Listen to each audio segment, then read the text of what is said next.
Buat kalian yang sering menonton film-film fiksi ilmiah, ada bahasan menarik nih di video ini. Kalian pastinya sering dengar dong ilmuwan-ilmuwan di film itu membahas fisika kuantum. Dengan rumus-rumus kuantum, mereka bisa berhasil menyelamatkan dunia dari kiamat. Tapi di video ini, kita nggak akan membahas cara menyelamatkan dunia, karena teori kuantum dari film itu kebanyakan cuma fiksi. Jadi, apa fisika kuantum sebenarnya?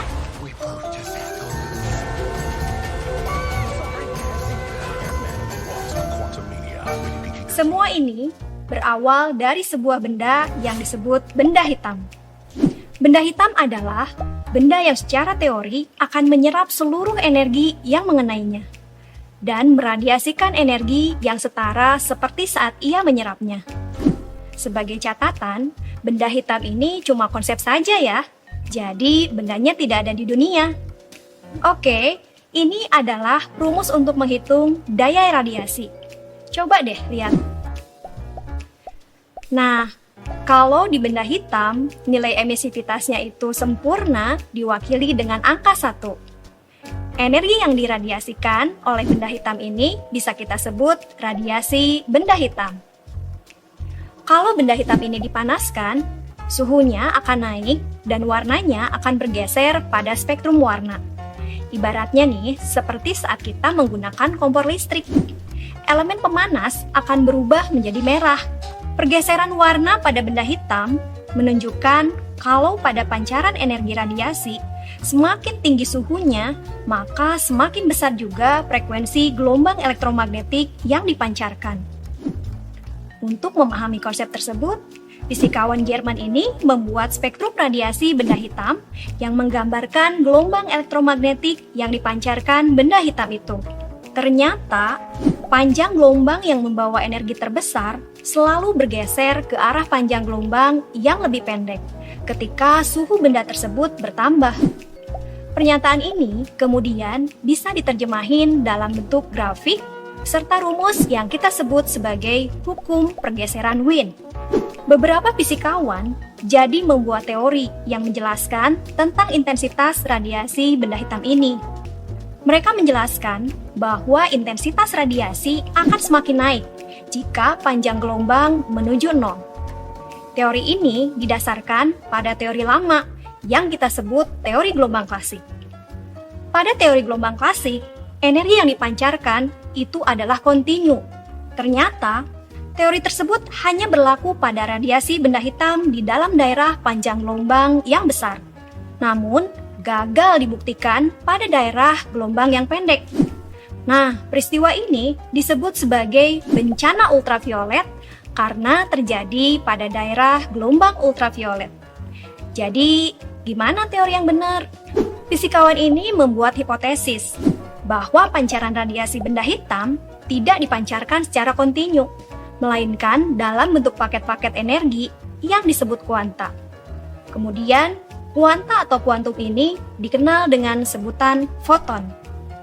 Jadi, Planck datang untuk menjelaskan temuan Wien yang sebelumnya tidak bisa dijelaskan lewat teori gelombang klasik. Ia akhirnya berhasil membuktikan secara teoritis fenomena radiasi benda hitam sesuai temuan Wien. Temuan ini menjadi perintis fisika modern dan perkembangan teori kuantum. Nah, ada sebuah rumus untuk menentukan besarnya energi yang terbentuk dari paket-paket tersebut yang berasal dari radiasi benda hitam. Untuk menguji teori kuantum dari Planck, Einstein membuat suatu penelitian untuk menyelidiki apakah benar nih cahaya yang bikin ribut banyak fisikawan tadi adalah pancaran paket-paket energi yang punya energi sebesar H dikalikan dengan F. Percobaan ini dikenal sebagai efek fotolistrik. Pada percobaan ini, Einstein meneliti peristiwa terlepasnya elektron dari permukaan logam karena logamnya disinari cahaya. Di sini, ada sebuah rangkaian yang tidak tersambung. Bagian yang harusnya tersambung itu diganti dengan dua lempeng logam berjarak yang berfungsi sebagai anoda dan katoda. Pertama, alat tersebut dibawa di ruang gelap. Tidak terjadi apa-apa. Einstein kemudian memancarkan sinar ke lempeng katoda yang ternyata membuat ampermeter bisa bergerak. Artinya apa? Ada arus listrik yang terjadi karena lepasnya elektron dari permukaan yang disebut elektron foto. Kemudian, tegangan dikecilkan sedikit demi sedikit, hingga saat mencapai angka tertentu, ampermeter menunjukkan angka 0, yang berarti tidak ada arus atau elektron yang keluar. Dari percobaan ini, Einstein membuktikan tidak semua cahaya yang dijatuhkan pada keping itu akan menghasilkan efek fotolistrik. Efek ini hanya muncul jika frekuensi cahayanya lebih besar dari frekuensi tertentu. Nah, frekuensi ini kita sebut dengan frekuensi ambang yang ternyata tergantung pada logam yang digunakan. Einstein mematahkan teori gelombang klasik dan membuktikan bahwa teori kuantum lebih bisa menjelaskan peristiwa pada percobaan tersebut. Ia menyatakan bahwa ada besaran energi minimal yang dibutuhkan untuk melepaskan elektron dari energi ikatnya. Namanya adalah fungsi kerja logam atau kita sebut sebagai energi ambang yang bergantung pada jenis logam yang digunakan. Kemudian, jika energi foton yang diberikan pada elektron itu lebih besar dari fungsi kerjanya, maka kelebihan energi tersebut itu akan diubah elektron menjadi energi kinetiknya. Tapi, jika energi foton lebih kecil, maka elektron tidak akan lepas. Frekuensi foton terkecil yang mampu menimbulkan elektron foto kita sebut sebagai frekuensi ambang. Sebaliknya, panjang gelombang terbesar yang mampu menimbulkan elektron foto kita namakan gelombang ambang. Jangan sampai ketukar ya. Nah, inilah rumus yang menjelaskan hubungan mereka semua. Selain Einstein, fisikawan ini juga berusaha membuktikan teori mengenai cahaya dalam bentuk foton. Dalam percobaannya, ia menggunakan sinar X monokromatik yang diarahkan pada keping tipis berilium. Berdasarkan hasil pengamatannya, ternyata sinar X yang terhambur memiliki panjang gelombang yang lebih besar dari panjang gelombang semula. Hal ini dikarenakan sebagian energinya terserap oleh elektron. Dari dua percobaan tersebut, terbukti deh, cahaya tidak hanya mempunyai sifat seperti gelombang, tapi juga memiliki sifat sebagai partikel. Konsep tersebut kita kenal sebagai dualisme gelombang partikel. Nah, sejak konsep fisika kuantum ini ditemukan, dunia fisika menjadi semakin berkembang, hingga menjadi fisika modern yang kita kenal seperti sekarang ini. Gimana? Sudah paham kan? Jadi, fisika kuantum tuh bukan berarti kalian ngerti ilmunya, terus bisa melakukan perjalanan waktu buat ngumpulin batu-batu ini.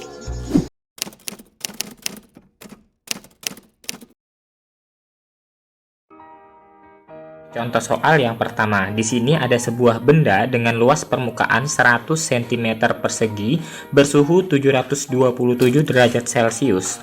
Jika koefisien Stefan Boltzmann 5,67 kali 10 pangkat minus 8 watt per meter Kelvin pangkat 4 dan emisivitas benda adalah 0,6, tentukan laju rata-rata energi radiasi benda tersebut. Oke, sekarang kita selesaikan soal ini ya. Jadi yang pertama kali kita data yaitu variabel atau besaran-besaran yang diketahui dalam soal. Yang pertama yaitu luas permukaan. Luas permukaan nilainya 100 cm persegi. Kita konversikan ke dalam meter persegi, berarti angka konversinya 10 pangkat minus 4. Berarti tinggal dikalikan aja. Jawabannya yaitu 10 pangkat minus 2 meter persegi. Kemudian di sini ada suhu. Suhunya yaitu sebesar 727 derajat Celcius.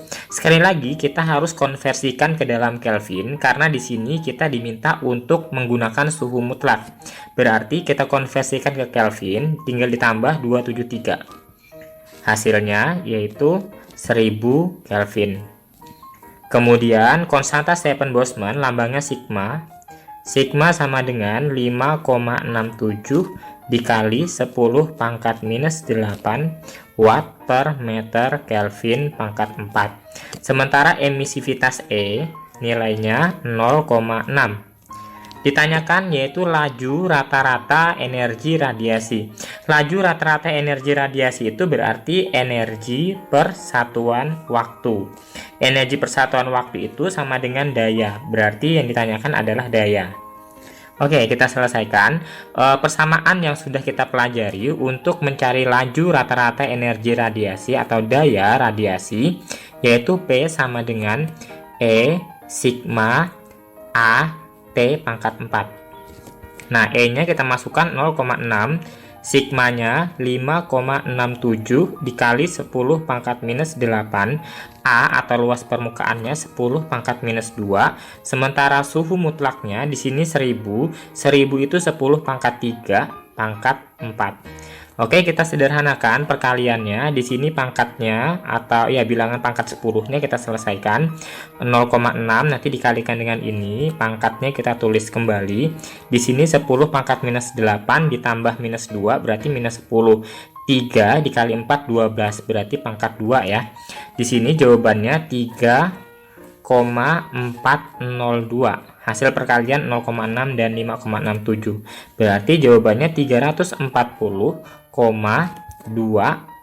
joule per sekon atau 340,2 watt. Ini jawabannya. Oke, selanjutnya contoh soal nomor 2. Di sini ada daya radiasi yang dipancarkan suatu benda pada suhu 227 derajat Celcius, nilainya adalah 1200 Joule per sekon. Nah, jika suhu bendanya ini dinaikkan menjadi 727 derajat Celcius, maka daya radiasi yang dipancarkan sekarang berapa nilainya? Oke, untuk menyelesaikan soal ini, terlebih dahulu kita data besaran-besaran yang diketahui. Di sini suhunya, ketika suhunya 227 derajat Celcius, maka daya radiasinya P1-nya itu nilainya 1200 Joule per sekon atau watt ya ini ya. Nah, ini kita konversikan dulu ke dalam Kelvin karena yang diminta suhu mutlak berarti 500 Kelvin. Kemudian suhunya dinaikkan menjadi 727 derajat Celcius. Sekali lagi kita ubah ke Kelvin, ditambah 273 berarti 1000 Kelvin. Yang ditanyakan adalah dayanya sekarang, nilainya berapa? Oke, kita bisa menyelesaikan perbandingan ya. Perbandingan antara daya dan suhu mutlak. Di sini kita tahu bahwa daya itu sebanding dengan suhu atau ya suhu mutlak pangkat 4 atau temperaturnya. Berarti ketika kita membandingkan dua besaran daya ini, berarti tinggal kita tulis seperti ini. T1 pangkat 4 dibagi T2 pangkat 4. Gini aja ya. Nah, sekarang kita ingin mencari nilai P2-nya. Berarti nanti dikali silang. Yang ini pangkat 4-nya bisa dikeluarkan. P1-nya kita masukkan 1200 per P2 sama dengan dalam kurung T1-nya 500 sementara T2-nya 1000 tutup kurung pangkat 4. Di sini coret nolnya 2 atas 2 bawah, berarti 5 dibagi 10 kan 1/2. Berarti 1200 per P2 sama dengan 1/2 pangkat 4. Nah, 1 pangkat 4 itu 1, sementara 2 pangkat 4 itu 16 kan. Ya, 2 kali 2 kali 2 ya. 2-nya ada 4 kali. Kemudian dari sini kita kalikan silang aja, berarti nilai P2-nya sama dengan 16 dikali 1200. Jawabannya yaitu 19.200 watt. Sorry, kita benerin dulu. 19.200 watt ya. Ini jawabannya. Oke, sekarang kita masuk ke contoh soal ketiga. Di sini ada sebuah grafik yang menyatakan hubungan antara intensitas gelombang I terhadap panjang gelombang. Pada saat panjang gelombang maksimum atau lambda maksimum dari radiasi suatu benda hitam sempurna. Di sini, jika konstanta Wien-nya 2,9 kali 10 pangkat minus 3 meter Kelvin, tentukan panjang gelombang radiasi maksimum di T1. Berarti yang ini ditanyakan ya. Oke, untuk menyelesaikan ini, kita tulis dulu besaran-besaran yang diketahui ya. T-nya atau T1-nya di sini nilainya 1727 derajat Celcius. Kita ubah dulu ke Kelvin, berarti 2000 Kelvin.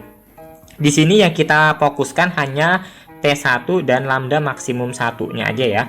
Yang keduanya nggak usah kita hiraukan karena nggak masuk dalam perhitungan. Konstanta Wien-nya diketahui nilainya 2,9 dikali 10 pangkat minus 3 meter Kelvin. Oke, yang kita cari itu lambda maksimumnya.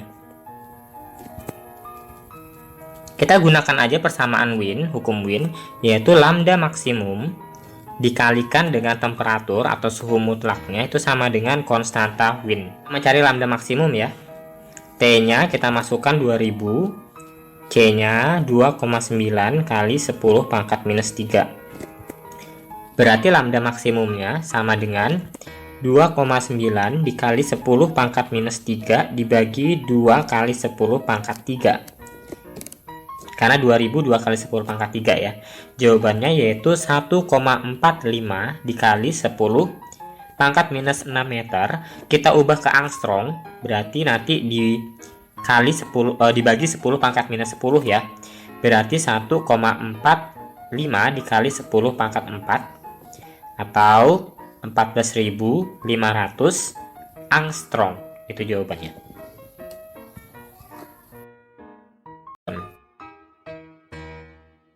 Soal keempat, di sini ada intensitas radiasi yang diterima pada dinding dari tungku pemanas ruangan, nilainya 66,3 watt per meter persegi.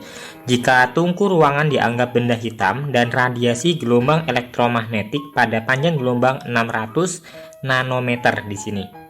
600 nanometer ya, nanti diubah ke meter dulu, maka jumlah foton yang mengenai dinding persatuan luas persatuan waktu adalah variabelnya sudah diketahui kayak konstanta Planck-nya dan C. Oke, sekarang kita lihat dulu besaran yang diketahui. Di sini ada intensitas. Intensitas I itu nilainya 66,3 watt per meter persegi. Dari satuannya aja kita bisa melihat bahwa intensitas itu rumusnya daya dibagi luas. Sementara daya sendiri kan energi dibagi waktu terus dikali luas. Nah, ini yang diketahui dalam soal yang ditanyakan juga sama ya, W per T kali A. Yang ditanyakan dalam soal ini jumlah foton yang mengenai dinding persatuan luas persatuan waktu. Berarti I-nya nanti yang kita gunakan. Berarti dengan kata lain, intensitas itu merupakan energi yang diterima tiap sekon tiap meter persegi. Nilainya 66,3. Oke, untuk mencari energi sejumlah N foton, kita bisa menggunakan persamaan E sama dengan NH dikali F, frekuensi. Karena frekuensinya tidak diketahui dalam soal, maka frekuensi ini kita bisa menggunakan persamaan lain, yaitu C dibagi lambda. Oke, sekarang kita cari N-nya, berarti N sama dengan E dikali lambda dibagi H dikali C. E-nya dalam soal tidak diketahui, berarti kita menggunakan I-nya tadi ya, karena di sini juga yang ditanyakan yaitu jumlah foton persatuan luas persatuan waktu, berarti kita anggap aja sama dengan E yang di sini. Ngerti ya? Oke, sekarang kita masukkan 66,3 dikali lambdanya dalam soal diketahui nilainya 600 nanometer, berarti lambda 600 nanometer diubah ke meter dikali 10 pangkat minus 9, berarti 6 dikali 10 pangkat minus 7 meter ya. Kemudian H-nya masukkan nilai 6,63 dikali 10 pangkat min 34. C-nya kita masukkan nilainya 3 dikali 10 pangkat 8. Yang ini dengan ini habis, sisa 10 di atas. Kemudian 6 dibagi 3, 2. Berarti di atas sudah 2 kali 10 pangkat minus 6. 10 dengan minus 7 jadinya minus 6 ya. Kemudian ini minus 10 minus 26 ya. Oke, sekarang ini naik ke atas jadinya 2. Sorry, dirapikan dulu. Jadinya 2 dikali 10 pangkat 20. Jadi jawabannya adalah 2 dikali 20 pangkat 20 foton. Jumlah fotonnya ini.